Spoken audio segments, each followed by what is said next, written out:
Hello people, I am Jaby KOAY, joined by ACHARA KIRK. Hello. We're looking at Unpaused, the official trailer from Amazon Prime Video, and it is a... Whoa. I got a funny feeling. I got a funny feeling. Yeah. It's an anthology and it's directed by Rajan DK, Nikhil Advani, Tanishta Chatterjee, Avinash Arun, and Nitya Mehra. It says Unpaused is an anthology that brings together 5 unique creators of Hindi cinema, featuring stories of love, new beginnings, second chances, and a glimmer of hope. Set and filmed during the unprecedented times. Oh, very cool. That's an interesting concept. Generally speaking, you get 4 filmmakers, right? 4 sets of filmmakers, but this time it's 5. Yeah. You know, just to up the ante. 5 this time, baby! I thought for a second maybe they were counting Rajan DK as like 2 directors. See, we got 5. Actually, it's 6. Okay, here we go. Viruses are the new terrorists.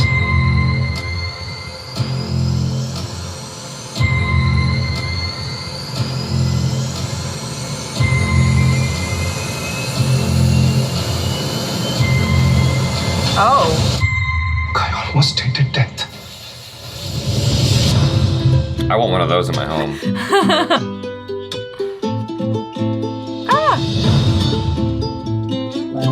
How long does it take to fall in love at first sight? About the same time it takes to catch a virus. I'm going to die now. Oh. तो मानेगा ये बम्बई है, मैं तो traffic jam की याद आती है। ऐसे ही अच्छा है, जितने कम लोग हो उतना अच्छा। 5 women at Trumpage have accused you of sexual misconduct. रोक सकती थी मुझे। एक रात के लिए मेरे साथ रुक सकती हो। जैसे चूहा तुम्हारे घर से निकला, तुम यहाँ से निकली। उसे दिन निकलते ना, अभी तक पहुँच जाते। राशन खत्म हो रहा है भाई। तो तू रहेगा ना अभी? हेलो? हाँ बोला था ना, मामा के लड़के के यहाँ।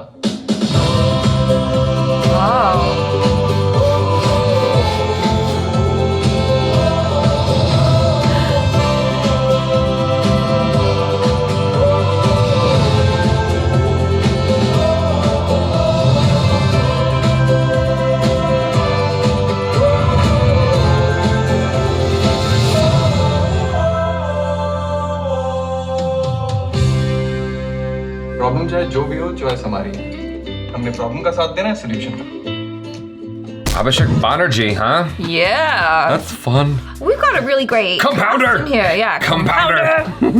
We got Sumeet in there. Yeah. Yeah. Wait, the first one was from Rajan DK, right? Sumeet didn't tell me about this. We exchanged contact recently, exchanged messages recently because he sent me some kind of a message saying that like on Instagram, there's some sort of copyright violation thing. Click on this link to resolve this issue. And I go, that doesn't seem right.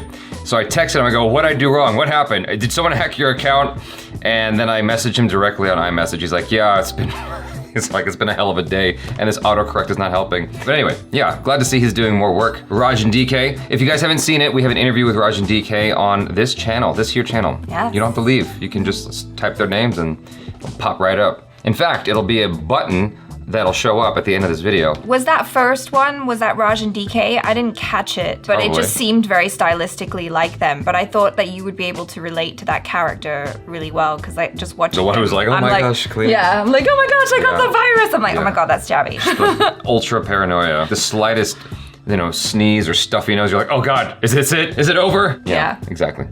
Yep. One thought that entered my mind that is more about these anthology things in general, more than this specific movie, is the idea of these anthologies with these, you know, multiple directors coming together and making a movie. It's interesting to me because it seems like it appeals to this generation where maybe our attention spans are shorter. Right. And so it cycles on to a new story because we can only take so much movie, right? And so you get 20 minutes of movie and then you move on to the next one, or 30, or whatever the case may be, and then you get another movie. It's just interesting, that's all. Sure, yeah, no, and I like the way that they've kind of explored different types of people from different walks of life. Like I find the idea behind the story with Abhishek Abhishek Banerjee's character really interesting because it appears that they've traveled and they're from, you know, probably a poorer background. There's probably situations where, you know, whole apartments and stuff are vacated in the city and they're like, cool, well, that's shelter. So they squat? And they just squat in the apartment. That's what it looked like. That's what I gleaned. I haven't really thought about that. Like, oh yeah, that's a possibility of something that could happen. And I don't know if that's something that is actually happening. I feel like of all the stories that are being told about quarantine, shot during quarantine, I feel like this is the one that is the most appealing to me so far, in all honesty. It's the overall vibe of it. Even when they're exploring darker topics, they're doing it in such a way that is still digestible, it's still palatable. A lot of these stories that are taking place during quarantine feel so morbid and drab, and it's like, ugh, why would I want to watch that? I'm already living it. Why would I want to watch that? Whereas this feels like a very enjoyable show, or a movie rather, and it's, you know, it's telling stories, like you said, that are relatable. A lot of people from different walks of life. I don't know, there's something appealing about the way it's being marketed, I think. And also that character who's a germaphobe. Yeah, awesome. And I love the angles that, you know, they're using there, and it seems really quirky. Like there's lots of edits in there that are really reminiscent of Edgar Wright's stuff with like the, like boom, boom, boom, like the bottle, and it's just, I like the whole aesthetic of that, it being very colorful. I just really like the quality of the cinematography. And I mean, of course, everybody here is, they're all well-established directors, right? And they're working with a budget and whatever, but it's this weird connotation I have with made during lockdown that I immediately go, that's probably lower quality, because it's like smaller crew, it's, you know, whatever, and then you're reminded like, actually, no. You know what I mean? Well, like, they're still going to use a skeleton crew to, you know, they're still going to mitigate it to the best of their abilities, the amount of people that are part of the projects, in order to minimize potential exposure, you know, or potentially passing it around and whatnot. In those scenes, you don't see any extras, generally speaking. It's all very small and simple. And to what you were saying about it not having the same quality potentially, I feel like cameras are so damn good now. They're so good that it's actually not outside of the realm of possibilities to achieve good quality with a smaller crew. And the thing that actually concerns me, on another note entirely, is if we get used to this, like what happens to people's jobs in the industry when normalcy resumes?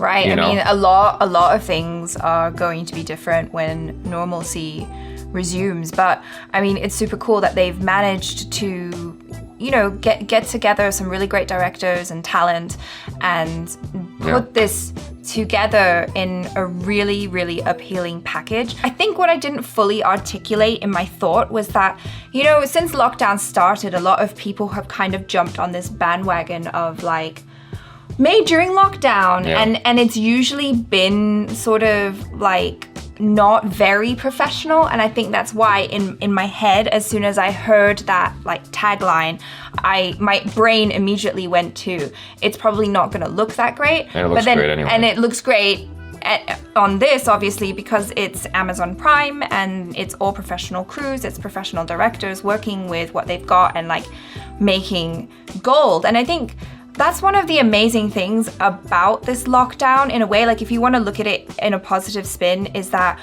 we've had to get creative. Sometimes limitations and restrictions, they're the mother of invention. And so now when you're like, well, I can only use 2 actors to tell a story, or I have limited space, or I have limited crew, what can I do creatively that's still gonna be compelling? And it's like a really nice challenge for creative people, I think. I understand what you're saying about, you know, the association you've developed with made during lockdown and it not having the same quality and whatnot, but I think that what it comes down to is a good DP and good sound. If you got that, you're good. Yeah.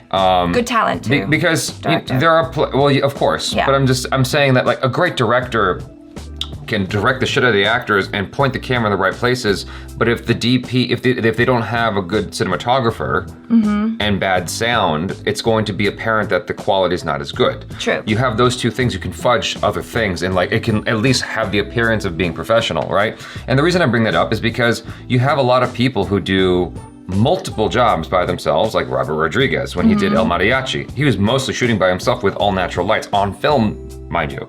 And film's harder to light, I think, I think film's harder to light than digital. Right. You know, Less room for mistakes. there's a lot less room for mistakes. Yeah. And so that's all I'm getting at. You know, there's ways to make it work. And so I just wonder what the long-term effects of this are going to be, or if, you know, producers are excited to get back to being able to have proper crews, because I don't know how that affects. I'd be curious to ask Raj and DK. I don't know how that affects production time. Like if things take just considerably longer because you have less hands on deck, you have less, you know, grips to help move things around, you know? Right. Or if it's like more guerrilla style and it's just like run and gun. Right. And just be like, go, go, go, go, go. This is what we do. Right. It's very interesting because I wonder how much the audience actually cares about that stuff. A long time ago, there was a stand-up comic from Seinfeld. Like I forgot his name. He dropped the N-word on stage because he was like attacking people who were ridiculing him. I forgot his name. Kramer. Yeah, Kramer. Okay. Yeah, he was basically firing back at people who were heckling him. Someone had a cell phone and recorded him dropping the N-bomb over and over again. And it was that day that we realized that the quality doesn't always matter. Yeah. What matters is the content. Right? Yeah. And so that's why I'm saying, like, yeah, I hear you, and I hear you about this as well. Like, this actually possesses strong quality. Yeah. Thank you, Amazon. But what it comes down to at the end of the day is the content good? Yeah. Because as soon as you started talking about that, what I started thinking about was, I think Ram Gopal Varma, is that his name? Yeah. He did the low budget the first movie during lockdown. And you know, it is what it is, you know? Yeah. But the thing about it is, he you know, he's doing his thing. He got it out first. He got it out first, but I think that the concentration was so hard on getting this out first and not having the most compelling story possible. And I think that this is compelling. Yeah. And what makes it compelling isn't necessarily even the stories. I think it's more the characters that they're showing you and the situations that the characters are in. It's the human element. Yes. Yeah. Exactly. And I mean, it's highlighting the human condition in 2020. Yeah. That's what's great about it. And it's doing it in a way that, for some reason, has appeal. I don't know what it is. Yeah. It just does. It just looks really good. So